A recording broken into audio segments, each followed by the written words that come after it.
Picture this. You're standing in the marble corridors of a Roman villa at dusk, oil lamps casting dancing shadows on frescoed walls.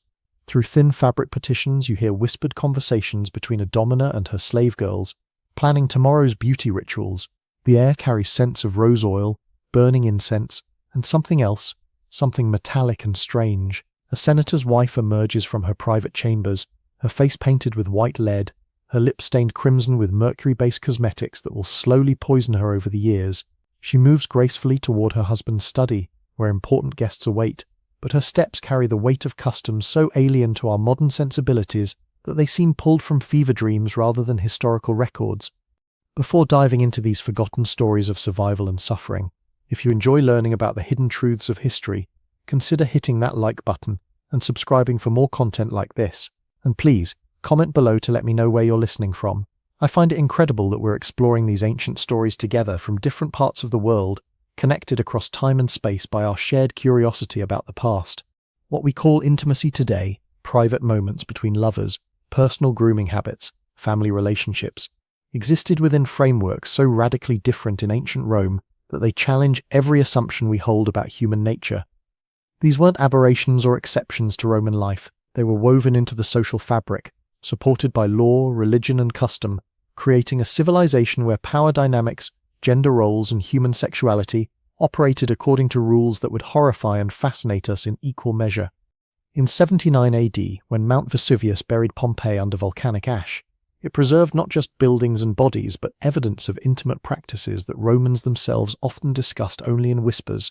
Archaeological excavations have revealed bedrooms with explicit frescoes, bathhouses with intricate social hierarchies, and private spaces where the boundaries between pleasure, pain, and power blurred beyond recognition.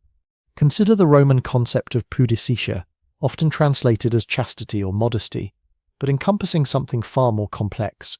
For Roman women, pudicitia wasn't simply about sexual purity, it was about maintaining the precise balance of availability and restraint that their social position demanded. A senator's wife needed to be sexually available to her husband while remaining utterly inaccessible to other men, not from personal choice, but as a reflection of her husband's honor and political standing.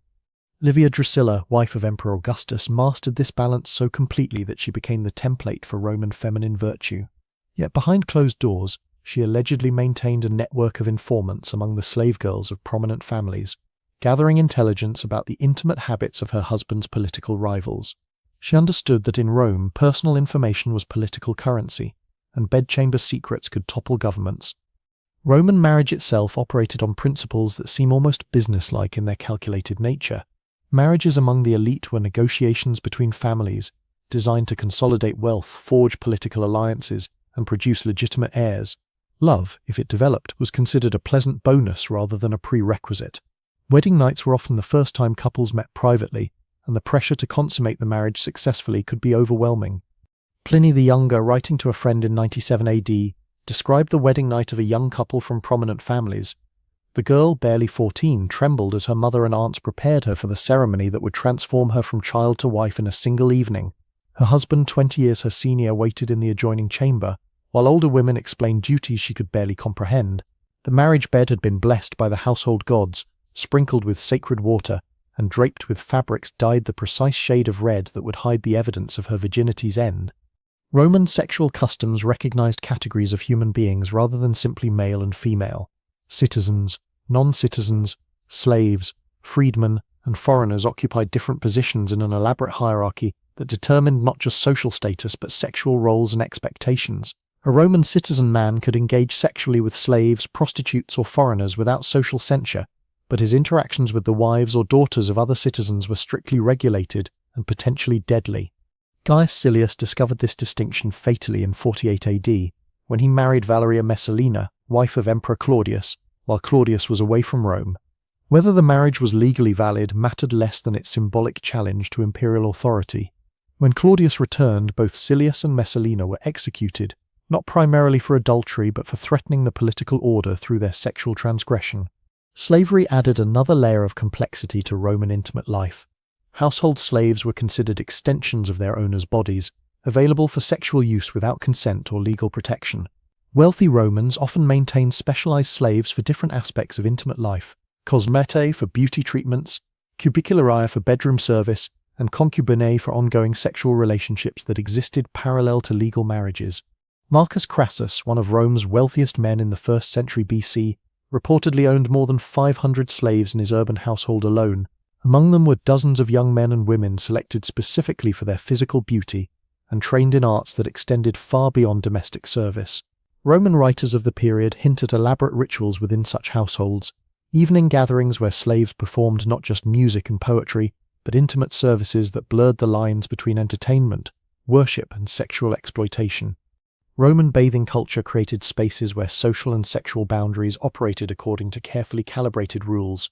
Public bathhouses served as centers of social life, but they also functioned as venues for sexual encounters that ranged from subtle flirtation to explicit proposition. Men and women bathed separately in most facilities, but the social mixing that occurred in adjacent areas often led to arrangements that would be concluded privately. Seneca the Younger, writing around 60 AD, complained about the noise from a bathhouse beneath his apartment. The grunting of men lifting weights, the slapping of flesh during massages, the cries of those being depilated with tweezers, and beneath it all, the whispered negotiations between bathers and the attendants who offered services not advertised on any public notice. His irritation reveals a world where commercial sex was so integrated into daily life that it operated openly within public institutions. Roman depilation practices bordered on the obsessive, particularly among the upper classes. Both men and women removed body hair using methods that were often excruciating.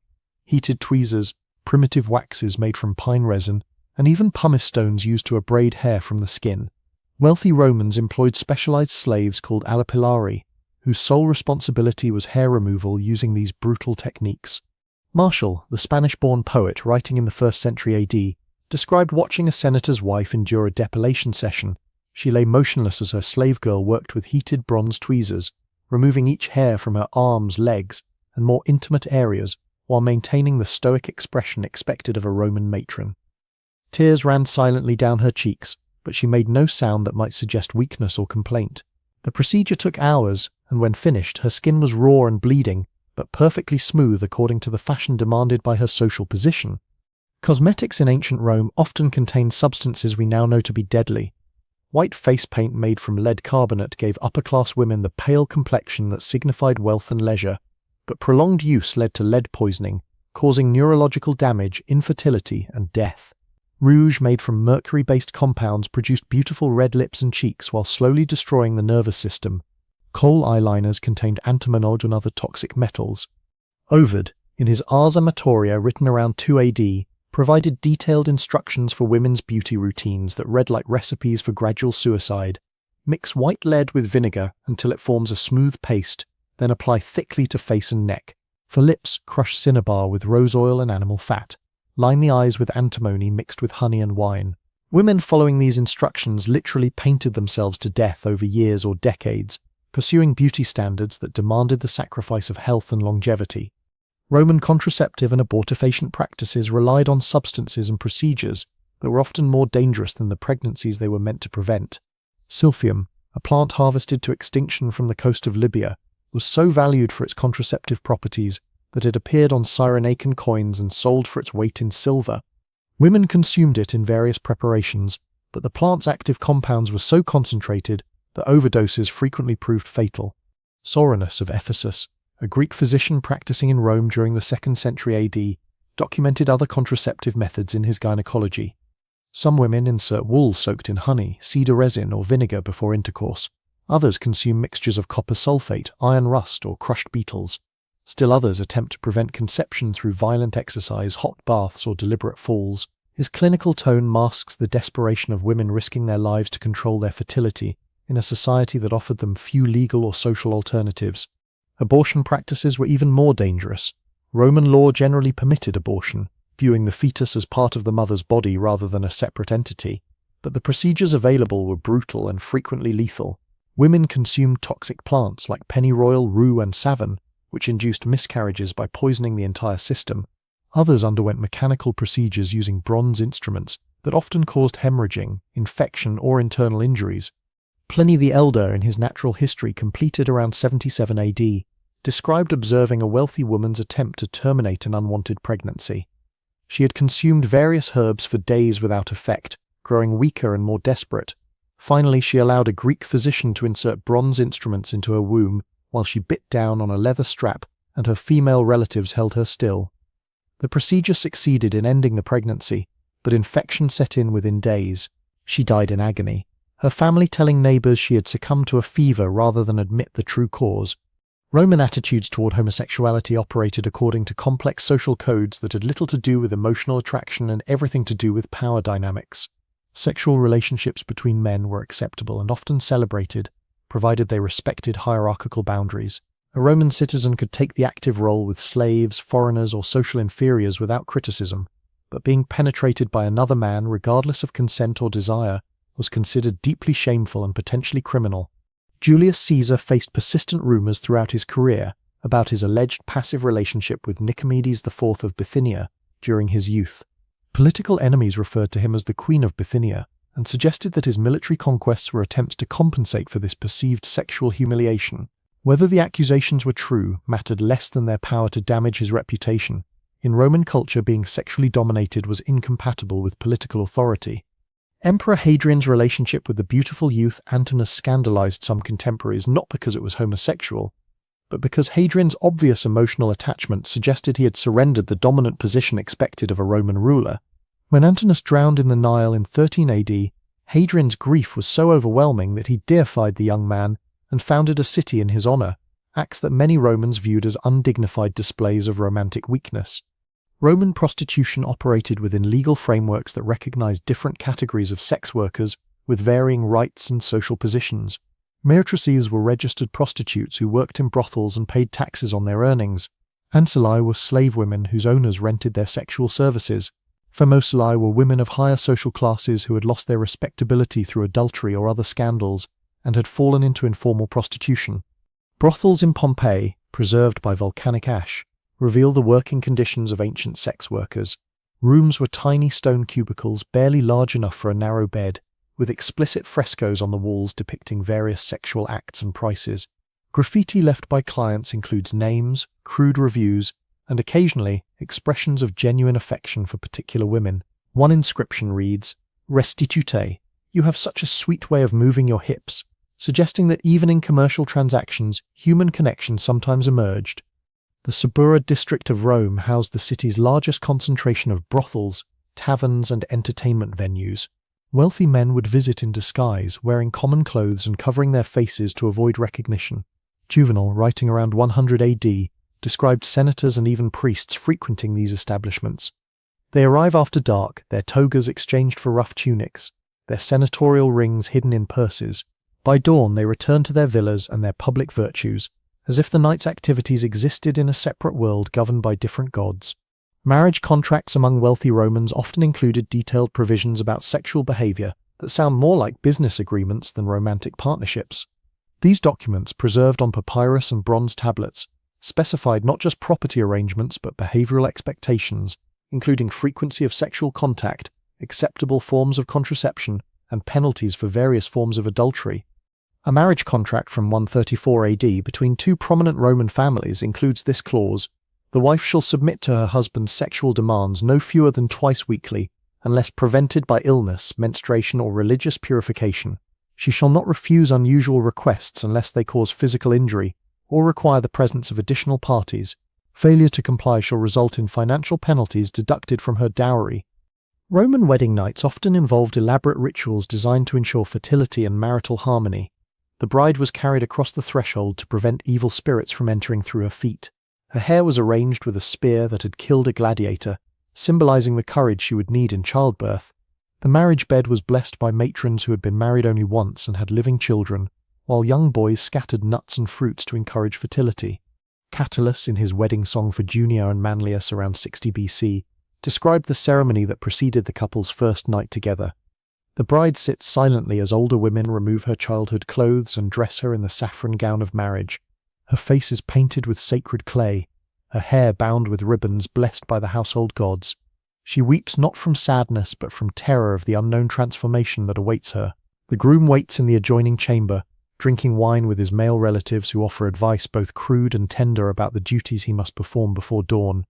Roman divorces among the upper classes could be initiated by either spouse simply by declaring the marriage ended, but the social and financial consequences varied dramatically by gender. Men who divorced their wives faced few penalties and could remarry immediately. Women who divorced faced social ostracism, potential loss of their children, and significant financial hardship, since Roman law generally favored husbands in property disputes. Augustus attempted to regulate marriage and divorce through his Lex Julia de Maritandis Ordinibus in 18 BC, requiring men to marry and penalizing those who remained bachelors or divorced without cause. The law backfired spectacularly, creating a black market in fake marriages and encouraging wealthy Romans to find creative ways around its requirements. Some men married slave women they immediately freed, while others arranged marriages with foreigners who lived in distant provinces and were never seen again. Roman religious festivals often included elements that modern audiences would find shocking in their explicit sexuality. The Floralia, celebrated each April in honor of the goddess Flora, featured nude dancing, theatrical performances with graphic sexual content, and public coupling that was believed to encourage agricultural fertility. Respectable married women typically avoided the festival, but prostitutes, slaves, and freedwomen participated enthusiastically. Martial described attending the Floralia in 88 AD, the theatre filled with citizens who would condemn such displays in their private homes but cheered wildly as naked dancers performed acts that would scandalous a brothel. Senators sat beside slaves, all pretending that religious duty rather than prurient curiosity had brought them to witness performers coupling on stage while musicians played sacred hymns. The goddess Flora was said to bless those who honored her with complete abandonment of modesty, and the crowd seemed determined to earn her favor. Roman medical texts reveal attitudes toward sexuality that mixed practical knowledge with cultural assumptions about gender and power. Physicians like Galen wrote detailed descriptions of human anatomy and sexual function, but their recommendations often reflected social hierarchies rather than medical facts. They believed that women needed to experience sexual pleasure to conceive, but also that excessive pleasure could make them immoral and uncontrollable. Soranus of Ephesus provided guidance for midwives attending births that reveals how Romans understood the connection between sexuality and reproduction. If labor proceeds slowly, the midwife should inquire whether the woman achieved satisfaction during the conception, as pleasure opens the womb and encourages the child's descent. If she did not, the birth may require additional intervention through herbs or manipulation. Women who conceive through rape or duty often have difficult labors, while those who conceive in passion deliver more easily. Roman sexual education for young people operated through a combination of direct instruction and cultural absorption that began early and continued throughout adolescence. Boys learned about sexuality from older male relatives, tutors, and through direct experience with slaves. Girls received instruction from their mothers and other married women, but their education focused primarily on submission and endurance rather than pleasure or choice. Coming-of-age ceremonies for Roman boys included ritualistic elements that marked their transition from childhood to sexual maturity. The toga virilis ceremony, typically held when boys turned 16, included sacrifices to the household gods, public declarations of manhood, and private instructions about sexual behavior. Archaeological evidence suggests these private instructions often included visits to brothels or arranged encounters with experienced slaves. Roman poetry provides glimpses into the emotional lives of people navigating these complex sexual and social expectations. Catullus wrote passionately about his love affair with Lesbia, probably Clodia Metelli, sister of a prominent politician, describing both ecstatic pleasure and devastating jealousy. His poems reveal that despite social conventions that treated love as secondary to marriage, Romans experienced the same intense emotions that characterize human relationships across cultures and centuries. Yet even Catullus's passionate poetry reflects Roman assumptions about gender and power. He celebrates Lesbia's intelligence and wit, but when their relationship sours, his language becomes violent and misogynistic. He threatens to rape and sodomize her male lovers, using sexual domination as a weapon against emotional injury. Love and power were so intertwined in Roman culture that even the most tender relationships could quickly turn brutal when social hierarchies were challenged. Roman funeral practices included elements that revealed how intimacy and sexuality were understood to continue beyond death. Wealthy families commissioned elaborate tomb monuments that depicted married couples reclining together, often with the wife's hand on her husband's chest in a gesture of eternal fidelity. These monuments were intended to reassure viewers that death could not sever the bonds created through sexual and emotional union. Some tombs included more explicit imagery that suggested Romans believed sexual pleasure would continue in the afterlife. Archaeological excavations have revealed burial chambers decorated with erotic frescoes and filled with objects clearly intended for intimate use. Whether these represented hopes for posthumous pleasure or simply reflected the deceased's earthly interest remains debated among scholars. Roman attitudes toward aging and sexuality differed significantly from modern Western assumptions. Older men were expected to remain sexually active throughout their lives, and wealthy Romans often married much younger wives specifically to ensure continued sexual satisfaction. Older women faced different expectations.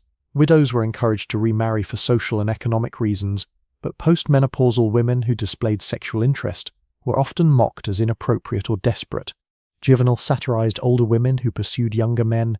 Ippia, grandmother of 7, abandoned her husband to follow a gladiator to Egypt, her wrinkled face painted like a young bride's, her sagging body draped in silk that fooled no one. The gladiator took her money and her jewelry, but when she reached for him in their lodgings, he turned away in disgust, muttering that some coins cost too much to earn. Roman slavery created intimate relationships that existed in legal and emotional limbo. Slaves could not legally marry, but they formed deep emotional bonds that were recognized informally within households. Masters sometimes freed beloved slaves to marry them, but such relationships remained complicated by the power dynamics that had created them. Children born to slave women belonged to their masters regardless of paternity, creating families that could be separated at will. Pliny the Younger wrote to a friend about his deceased slave Zosimus. "He was more than a servant to me, he was a companion who shared my bed, my meals, and my confidences. When he fell ill, I nursed him myself rather than leave him to other slaves. His death has left an emptiness in my household that no replacement can fill. I have freed his son and arranged for a tomb that names Zosimus as my beloved friend rather than my property, though I know some will consider this excessive sentiment for a mere slave." Roman law recognized several forms of marriage with different legal implications. Confroiatio was the most formal ceremony, reserved for patricians and including elaborate religious rituals that made divorce extremely difficult. Commeptio involved a symbolic purchase that transferred the bride from her father's authority to her husband's. Usus created marriage through cohabitation. If a woman lived with a man for a full year without being absent for 3 consecutive nights, they were considered legally married. These different forms of marriage created a spectrum of intimate relationships with varying degrees of legal protection and social recognition. Wealthy families often arranged confraternio marriages for their children to ensure maximum legitimacy and inheritance rights, while poorer citizens relied on usus marriages that required no ceremony or documentation but offered fewer legal protections. Roman sexual practices included behaviors that were considered normal within the culture, but seemed bizarre or disturbing to modern audiences. Pederasty, sexual relationships between adult men and adolescent boys, was accepted and often celebrated, provided it followed specific social rules. The adult was expected to take the active role and serve as the boy's mentor in intellectual and cultural matters. These relationships were seen as educational rather than exploitative, though modern understanding of child development makes clear that they involved inherent power imbalances and potential psychological harm. Roman literature preserves detailed accounts of such relationships. Petronius, in his Satyricon written around 60 AD, described the narrator's complex feelings about his young lover Giton. "The boy's beauty tormented me more than satisfied me. I wanted to possess him completely, to own not just his body but his thoughts and dreams. Yet when other men looked at him with desire, I felt not pride but terror that someone might steal what I had claimed. Love and ownership became indistinguishable, and I could no longer tell whether I was Giton's protector or his captor." Roman religious practices sometimes included sexual elements that were believed to ensure divine favor or protection. Certain temples employed sacred prostitutes who served as intermediaries between worshippers and deities. The cult of Cybele, popular among soldiers and merchants, included rituals where male priests castrated themselves in religious ecstasy, then lived as women serving the goddess. These Galli occupied a unique social position, neither male nor female, neither citizen nor slave, but holy beings who existed outside normal categories. Roman magical practices often focused on sexual attraction and control. Archaeological sites have yielded numerous curse tablets requesting divine intervention in romantic matters. "I bind Gaius Lucius so that he can think of nothing but Claudia, so that he cannot eat or sleep or find peace until he comes to her bed." Love potions made from various animal and plant ingredients were widely sold and consumed, despite laws against their use. The distinction between medicine, magic, and poison was often unclear, and many Romans died from consuming substances intended to enhance their sexual appeal or performance. Roman attitudes towards sexual pleasure differed significantly for men and women. Men were expected to pursue pleasure actively, and were rarely criticized for sexual indulgence, provided they maintained their dominant social position.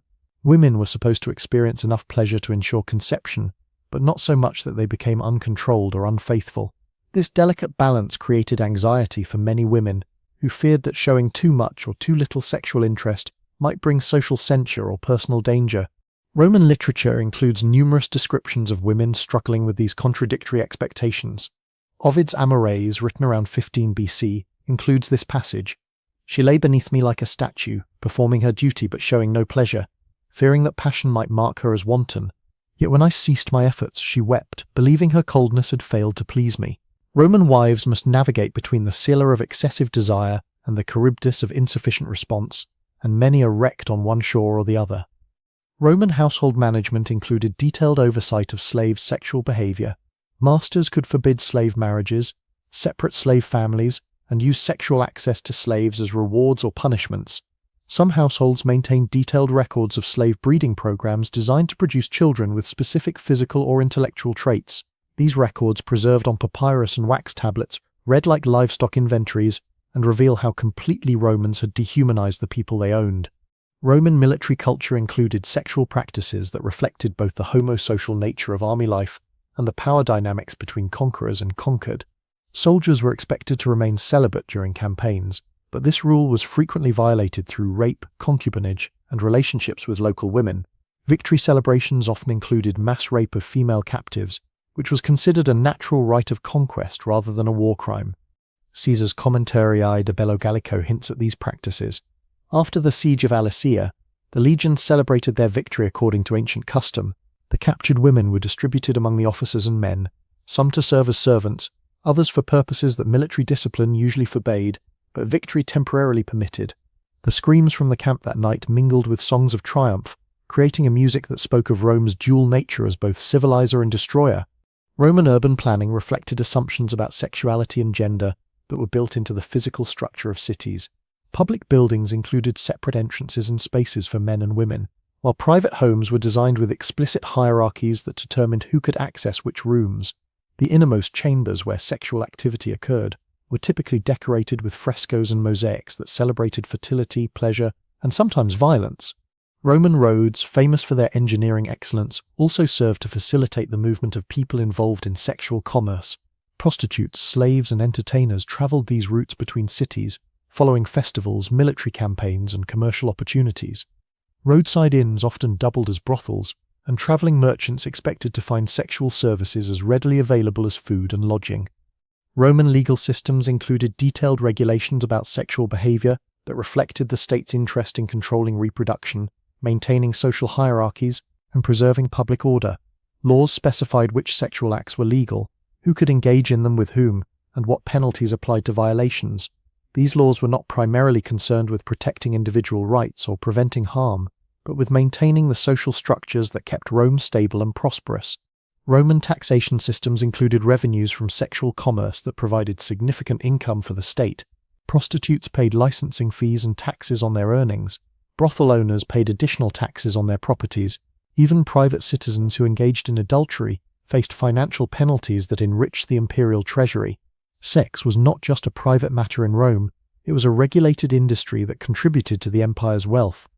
Roman architectural innovations included features specifically designed to accommodate sexual activities. Bathhouses included private chambers where couples could meet discreetly. Theatres included upper galleries where sexual encounters were common knowledge but officially ignored. Even temples sometimes included spaces where worshippers could engage in sexual rituals believed to honor particular deities. Roman artistic traditions preserved visual records of sexual practices that provide invaluable evidence about ancient intimate life. Frescoes, mosaics, sculptures, and decorative objects depicted sexual acts with an explicitness that would be considered pornographic today, but were apparently acceptable. Household decorations in ancient Rome. These artworks suggest that Romans were far more comfortable with visual representations of sexuality than most subsequent European cultures.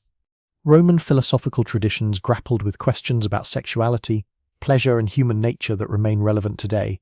Stoic philosophers generally advocated moderation and self-control, viewing excessive sexual desire as a weakness that interfered with rational thinking. Epicurean philosophers were more accepting of pleasure, but emphasized the importance of choosing pleasures wisely and avoiding those that led to pain or complications. Marcus Aurelius, the philosopher-emperor, struggled with reconciling his Stoic principles with his human desires. The body seeks pleasure as water seeks its level, flowing toward immediate gratification without considering consequences. The mind must serve as a dam, not to prevent all flow but to direct it toward purposes that serve the common good. Sexual desire is neither evil nor shameful, but like fire, it must be contained and used wisely, or it will consume everything in its path. Roman medical knowledge about sexuality included accurate anatomical information mixed with cultural assumptions and superstitions that sometimes proved dangerous. Roman physicians understood the mechanics of reproduction and developed surgical procedures for treating sexual injuries and infections. However, their treatments often reflected beliefs about gender, social status, and moral character that influenced their diagnoses and recommendations. Roman agricultural practices included beliefs about human sexuality that were thought to influence crop fertility. Farmers timed their planting and harvesting to coincide with their own sexual activities, believing that human fertility could be transferred to plants through sympathetic magic. Some agricultural manuals included detailed instructions about how farmers and their wives should conduct themselves sexually during different seasons to ensure good harvests. Roman entertainment industries included sexual elements that were integral to their appeal, rather than merely incidental. Gladiatorial games, theatrical performances, chariot races, and public festivals all included erotic components that satisfied audiences' desire for both spectacle and titillation. Performers in these events often doubled as sex workers, and the venues served as meeting places for people seeking sexual encounters. Roman literary traditions preserved poems, stories, and histories that provide intimate glimpses into the emotional lives of people navigating these complex sexual and social systems. Writers like Catullus, Ovid, Propertius, and Martial created works that were simultaneously deeply personal and broadly representative, revealing how individual Romans experienced love, desire, jealousy, and loss within their cultural context. Roman religious syncretism incorporated sexual elements from various conquered cultures into official and unofficial religious practices. Egyptian, Greek, Syrian, and Germanic traditions contributed rituals, beliefs, and practices that enriched but also complicated Roman sexuality. Mystery cults like those devoted to Mithras, Isis, or Dionysus offered alternative approaches to sexuality that sometimes conflicted with traditional Roman values. Roman economic systems included sexual services as legitimate forms of commerce that were taxed, regulated, and protected by law. The Roman state had a financial interest in maintaining prostitution, concubinage, and other forms of sexual commerce because they generated significant tax revenues. This economic dimension of sexuality influenced Roman policies and attitudes in ways that purely moral or religious considerations might not have achieved. Roman social mobility included sexual elements that could either advance or destroy individual fortunes. Beautiful slaves might win their freedom through sexual relationships with masters. Freeborn citizens could lose their status through sexual scandals. Marriage alliances could elevate entire families, while sexual misconduct could lead to exile, execution, or economic ruin. Roman technological innovations included devices and substances intended to enhance sexual pleasure, prevent pregnancy, or treat sexual dysfunction. Archaeological excavations have revealed objects that were clearly designed for intimate use, including items made from bronze, glass, and organic materials that have since decomposed. Roman pharmacology included numerous preparations intended to affect sexual desire, performance, or fertility. Roman colonial policies included systematic use of sexual violence and control as tools of conquest and governance. Conquered peoples were forced to adapt to Roman sexual customs, while often being denied the legal protections that Romans enjoyed. Colonial administrators routinely took local women as concubines, creating mixed populations that complicated legal and social hierarchies throughout the empire. Roman death and burial practices reflected beliefs about sexuality that extended beyond earthly life. Tomb inscriptions celebrated marriages that were expected to continue in the afterlife. Burial goods included objects associated with sexual activities. Some funeral rituals included sexual elements designed to ensure the deceased's continued virility or fertility in death. Now picture yourself back in that marble corridor where we began. But this time you understand what those whispered conversations really meant. Those beauty rituals slowly poisoning aristocratic women. Those marriage contracts treating human intimacy like livestock breeding. Those slaves whose bodies were considered property to be bought, sold, and used without consent. Those children married off before they understood what marriage meant. Those elaborate social codes that determined who could touch whom, how, and when. Roman civilization gave us roads, laws, literature, and architectural marvels that still inspire admiration today. but it also created systems of human intimate relationship that were built on foundations of inequality, exploitation, and violence that we struggle to comprehend. Romans weren't monsters. They were human beings operating within cultural frameworks that seemed natural and inevitable to them, just as our own sexual customs seem natural and inevitable to us. The volcanic ash that preserved Pompeii also preserved a mirror that reflects back to us the uncomfortable truth that human sexuality has always been shaped by power, politics, and social hierarchies. Those Romans lying in their final positions, their intimate lives frozen in time, remind us that the distance between their world and ours might be smaller than we'd like to believe. We've simply become more sophisticated at hiding the transactions, the inequalities, and the violence that still shape our most private moments. Their ghosts whisper to us from across the centuries, not in Latin but in the universal language of human desire complicated by human cruelty. They remind us that intimacy has never been innocent, that love has never been free from power, and that every culture's sexual customs reveal its deepest values about who counts as fully human and who doesn't. Standing in those ruins today, you can almost hear the echo of those ancient whispers, carrying secrets that were buried but never truly died. They just learned to speak in different languages and hide behind different customs, as persistent and troubling as the human heart itself.